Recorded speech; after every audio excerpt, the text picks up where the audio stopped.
ഡൽഹി നിയമസഭാ തെരഞ്ഞെടുപ്പിൽ അരവിന്ദ് കെജ്രിവാൾ അടക്കമുള്ള പ്രമുഖ എ.എ.പി. നേതാക്കൾ തോറ്റെങ്കിലും കൽക്കാജി മണ്ഡലത്തിൽ മുഖ്യമന്ത്രി അതിഷി ജയിച്ചിരുന്നു. വിജയത്തിന് പിന്നാലെ നൃത്തം ചെയ്ത് ആഘോഷിക്കുന്ന അതിഷിയുടെ വീഡിയോയും പുറത്തുവന്നിട്ടുണ്ട്.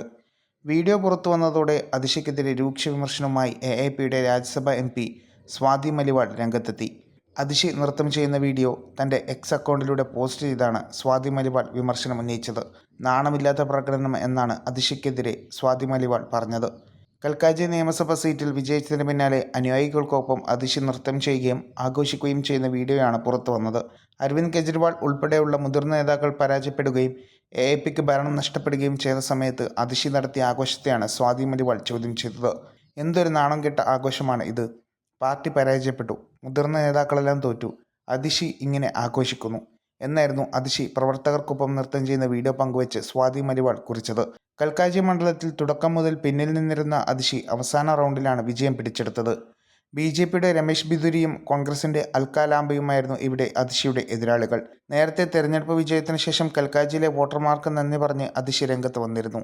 എന്നിൽ വിശ്വാസമർപ്പിച്ച കൽക്കാജിയിലെ ജനങ്ങളോടും വിജയത്തിനായി പ്രവർത്തിച്ച പ്രവർത്തകരോടും നന്ദി പറയുന്നു എന്നായിരുന്നു അതിഷിയുടെ പ്രതികരണം. ഞാൻ വിജയിച്ചു, പക്ഷേ ഇത് ആഘോഷിക്കാനുള്ള സമയമല്ല. ഇത് ബി.ജെ.പിയുടെ ഏകാധിപത്യത്തിനും തെമ്മാടിത്തരത്തിനുമെതിരെ പോരാടാനുള്ള സമയമാണെന്നും അതിഷി പ്രതികരിച്ചിരുന്നു. മൂന്നാമതും അധികാരത്തിലെത്തുമെന്ന വലിയ പ്രതീക്ഷകളോടെയാണ് എ.എ.പി. മത്സരിക്കാൻ ഇറങ്ങിയത്. എന്നാൽ ആ പ്രതീക്ഷകളെ തകർത്തുകൊണ്ടായിരുന്നു 27 വർഷത്തിന് ശേഷം ബി.ജെ.പി. ഡൽഹിയിൽ ഭരണം പിടിച്ചത്. 2020-ൽ 8 സീറ്റ് മാത്രം നേടിയ ബി.ജെ.പി. ഇത്തവണ സീറ്റ് നേട്ടം 48ആയി ഉയർത്തി. എന്നാൽ 62 സീറ്റുണ്ടായിരുന്ന എ.എ.പിയുടെ സീറ്റ് നില 22ലേക്ക് ചുരുങ്ങി. എ.എ.പിയുടെ പ്രധാന നേതാക്കളായ അരവിന്ദ് കെജ്രിവാൾ, മനീഷ് സിസോദിയ, സ്വരൂപ് ഭരദ്വാജ്, ദുർഗേഷ് പഥക്, സത്യേന്ദർ ജെയിൻ, അവധ് ഓജ, സോംനാഥ് ഭാരതി തുടങ്ങിയവർ ഡൽഹി നിയമസഭാ തെരഞ്ഞെടുപ്പിൽ പരാജയപ്പെട്ടു.